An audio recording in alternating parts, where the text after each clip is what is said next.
everybody, to Idaho Classic Trucks. This is part 8 of my custom Ford. This is part 8 of my custom Ford 4x4. This is part 8 of my custom. This is part 8 of my custom Ford 4x. This is part 8 of my custom Ford F250 Highboy. This is part 8 of my custom Ford F250 4x4. I got a lot of messages from you guys saying, hey, what's going on with the project? It's been 7 months. What's happening? Well, a lot has happened. Some good, some bad. Actually, a lot good and some bad. As you can see, there's no motor, there's no transmission, there's no cab, there's nothing. Don't panic. That's not a bad thing. A lot of bad things have happened in between, but I got a lot to tell you. It went down a different road, a dusty, dirty, rough road. So get yourself something to drink. I'll tell you all about it.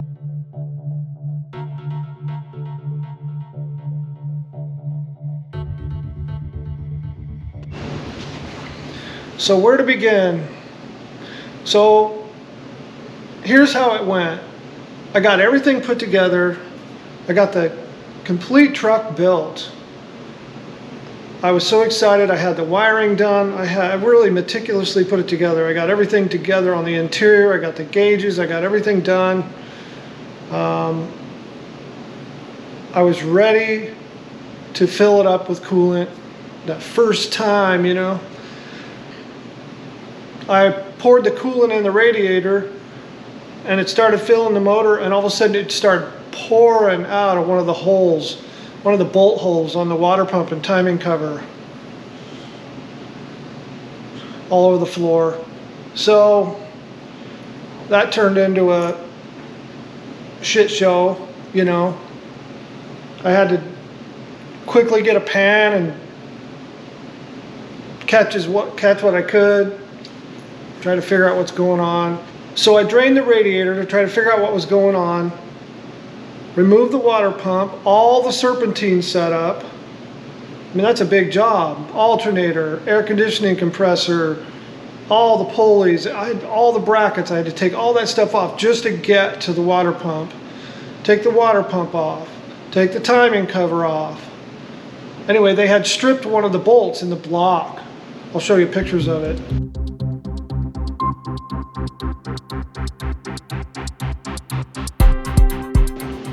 And it was bad. It was really bad. I mean, I don't even understand how they could put this motor together that way. I got really deflated trying to figure out what to do. You know, should I get rid of the motor? What should I do? I ended up deciding to just tap that hole to the bigger size. I did buy a helicoil. I didn't use it. I ended up tapping it to the bigger size because this particular bolt, there was plenty of room in the water pump and the timing cover for the next size up. So I tapped it, cleaned it all out, got it all set up. And the other thing I discovered while I was doing all this is whoever put this together didn't put any RTV on the intake manifold. Very little, not enough. It was leaking oil out of there. It was leaking all kinds of stuff. They didn't put any RTV on the timing cover. They didn't put any on the water pump. They didn't put any on the thermostat housing. And all of that was leaking. I mean, out of every orifice, this thing was leaking. And you know, at that point, I'm thinking, what the hell? You know, what the absolute hell is going on here? I just bought this motor. It's complete. It's supposed to be professionally built by a machine shop. So after I pulled myself back from the ledge, wanting to launch myself off, I kept it together, and a buddy came over and we put the timing cover back on, we put the water pump back on, we put the intake back on, the oil pump or oil pan, you know, all new gaskets, the whole setup. It's like $200 to do that. Put the pulleys all back on, we put everything back together, put the radiator back in, refilled it all, got it all set up. Thought I had solved all these issues, realized that oil was still leaking out of the rear main. Okay, so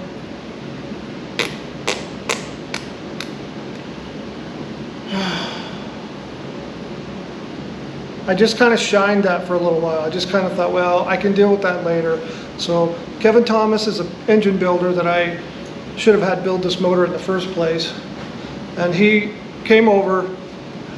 He builds engines for a living. He knows how to tune the Sniper setup. Spent a couple hours getting the tune the way it should have been, only to discover that we couldn't really get it to run right. It just wouldn't run right. So he thought, well, maybe the rockers need to be adjusted a little bit. Let's just check them. So we took the valve covers off. All the rockers are loose. They're just completely loose, like they had never been set even remotely. They were all chewed up from, looked like somebody took a screwdriver to them, or I don't know what the hell is going on with this.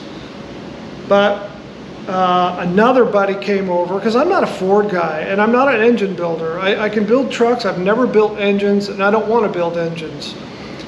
Anyway, we discovered that those were bad. So we got those adjusted, kept trying to get it tuned, but it would just pop. It just wasn't quite right. Anyway, I think we ran out of time that night. Something happened. I can't remember what happened, but I thought, well, we'll try another night. In the meantime, I decided, well, I'm going to fix the rear main seal. So drain the oil again, you know, go through all that. I took the rear main cap off so you can get the rear main seal out. And I looked at the main bearings, and they were already chipped and chewed up, and there was big gouges out of them. I've got pictures, I'll show you.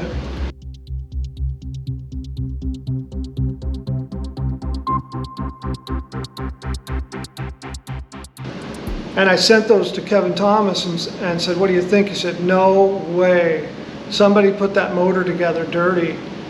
For whatever reason, those should not be there. We only ran the motor for like 20 minutes, so there's no way there should be that kind of damage.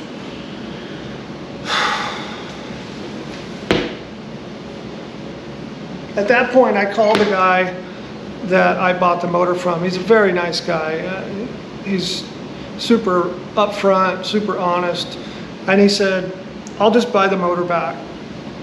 So he did. So once we kind of settled on that, I kind of made a decision at that point that maybe this is a good time to go ahead and get the truck painted, because in order to pull the motor and transmission and transfer case out, I'm not going to get under there and pull it out from underneath. I just pulled the cab off. In order to do that, I had to pull the fenders, the inner fenders, the radiator support, undo all the electrical that was all tidy and neat and precise. And I got a hold of Jason, who is a local painter. He does it on the side at his home, and man, he does such good work. He's so meticulous and good. It just worked out perfect. So he's got the cab and all the parts. All the body work is complete already, and I'll show you more on that later, but that's super exciting. He showed me some pictures the other day of the progress. I'll show you those as well. So while that's being done, I pulled the motor, pulled everything out, took the motor back down to Jeff, made that exchange, met him halfway. So that's kind of what happened there with the motor. It was very depressing, very difficult to figure out what to do. But I really am happy that I bought a new motor and just got away from that. You know, you start feeling like it's cursed or something, one problem after another, and you think, I don't even want this motor. Even if I get it working, I don't want this motor, because it feels like it's just going to be in the back of my mind, what else is going to go wrong with this motor? And then I talked to Jeff. He took it back to the machine shop, and they tore it down, rebuilt it, and discovered that one of the skirts on one of the pistons, as I understand it, was damaged already, and there were other issues. So I'm glad I didn't deal with that motor. So anyway, all new there. That's exciting. Moving on. A couple of other changes that I've made along the way is that I at first thought when I built this truck that I just was going to have an occasional driver, and I wasn't really going to use it all that much. It was mostly about the nostalgic look to it. And I went with those bias ply super lugs and the stock style rims, which I really liked, but they're really narrow. And I decided I don't want to be driving on bias ply tires. I just don't really want that. I don't trust it. And I know they're a good tire.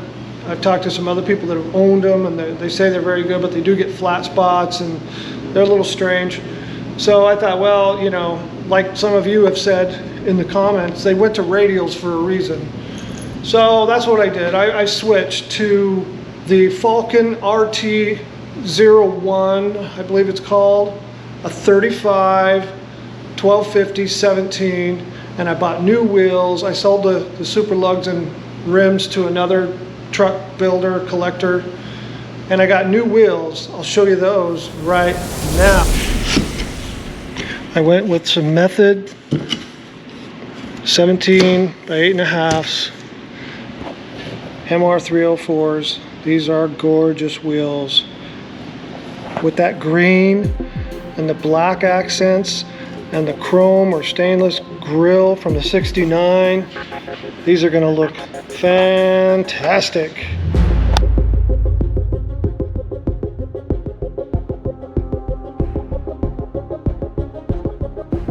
I ordered a Blueprint 408, straight from Blueprint, 450 horse, 470 pound-feet of torque.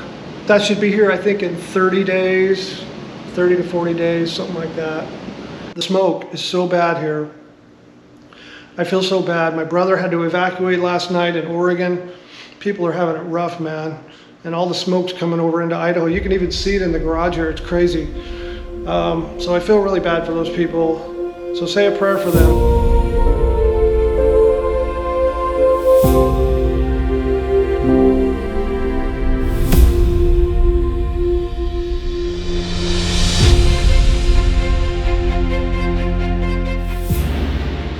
I'll show you some other things that I've completed since the last time we were together.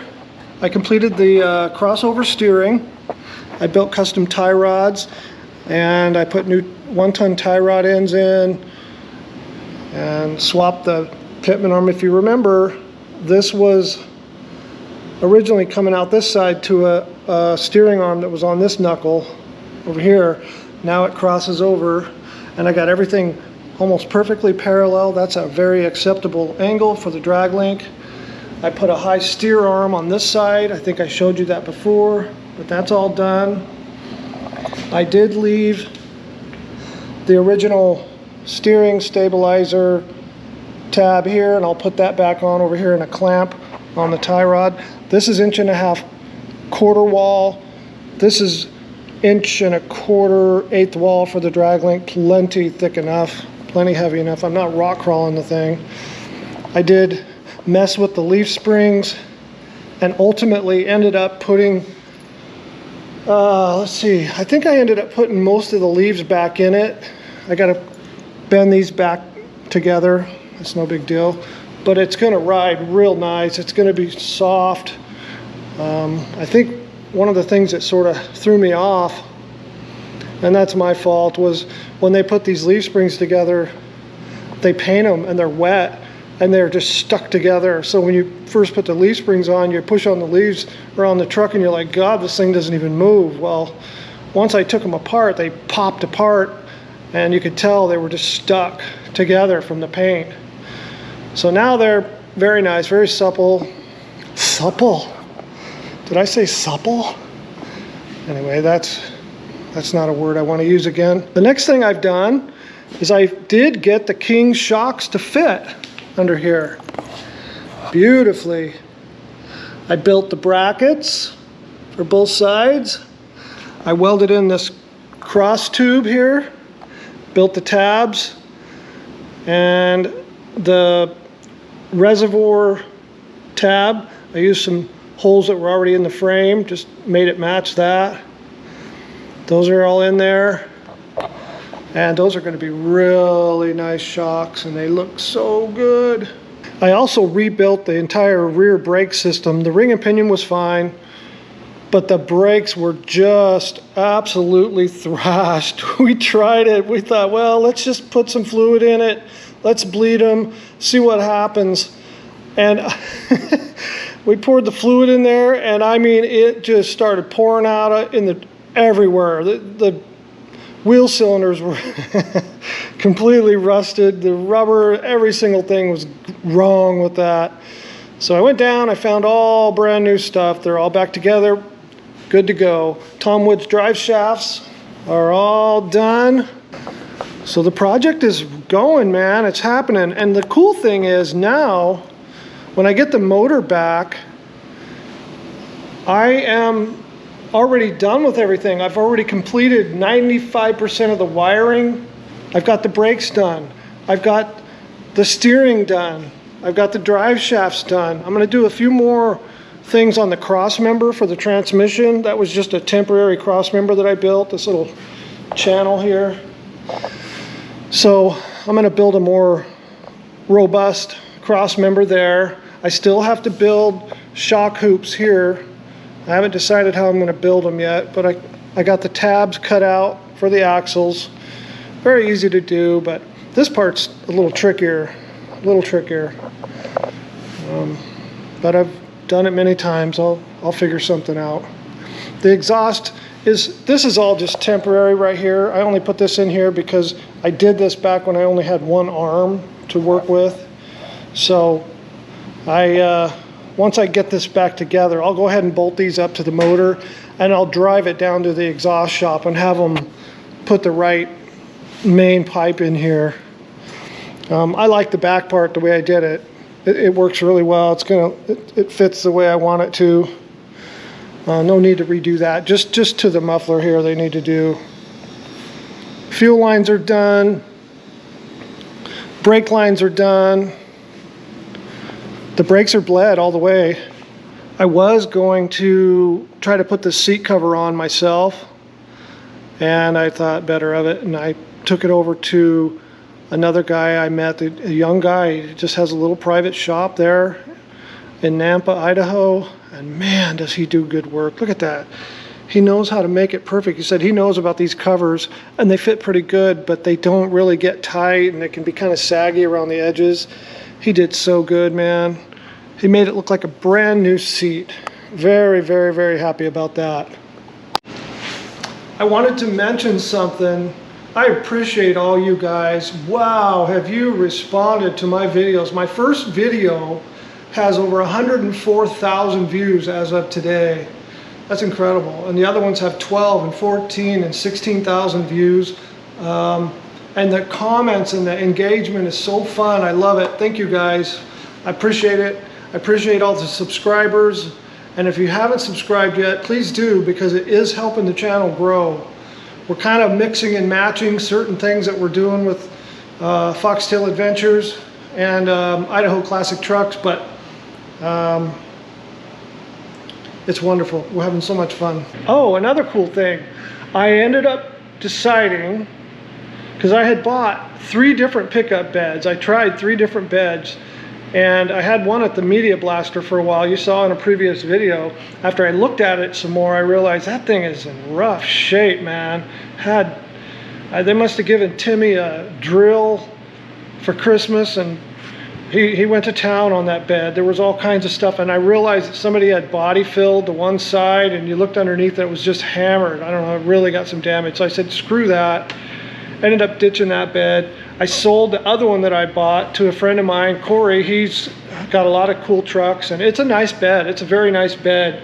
But at that point, I was kind of thinking, well, I'm going to build a flatbed. I was going to build some kind of a cool adventure flatbed. And then I started thinking, you know, I saw some pictures of a couple of classic trucks, man. And I thought, I got to get a regular bed. I really like that look. It just completes the truck. So I got a hold of Corey. I said, hey, can I buy that bed back? He said, well, I might have that one sold, but he has a 67 bed that I might be interested in. So I went over and looked at it. It's awesome. It's in really, really nice shape. And the 67 is ideal because it doesn't have any of the marker lights on the side. He made me a killer deal on it. And that's what's going to be going on. So we're going to paint that, and it's going to be a complete pickup. You know, sometimes projects go like this. There's not much you can do about it. You get little surprises, and you know, you just got to roll with it. You got to roll with it. It'd be really easy to get depressed and start thinking, man, why am I even doing this? And I had moments like that. You know, you take steps to try to do things right, and you end up getting a bad motor. I don't know what the cause of that is, what the problem is with who built that, but it's a thing of the past and we're moving forward. So thank you guys for being a part of this. Thank you for being patient. I've gotten a lot of messages from you. Oh man, so many messages that people just wondering what's going on. Are you still keep doing the truck? What's happening? I've run into people out on the motorcycle that follow this channel, and they're like, what's going on with your truck, man? I thought you were building a truck. I am building a truck. I'm building a truck. Okay, kids, until next time, be nice to each other.